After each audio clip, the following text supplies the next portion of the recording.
Hello guys, and my name is Armin. I get my new Arduino Leonardo today, and I connected the button with it, as I found on the internet how to connect it. And this should work like this. When I press the button, this bulb next to the green, it should be turned on. And when I release the button, it should be turned off.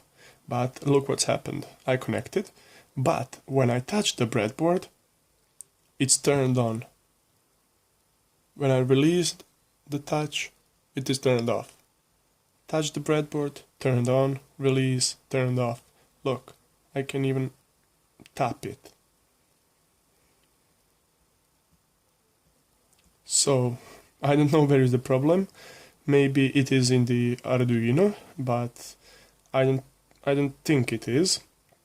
Or some of these wires aren't connected well, or I don't know, maybe in the button it could be the problem.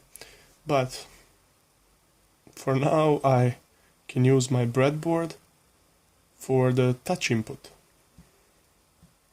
Thank you guys.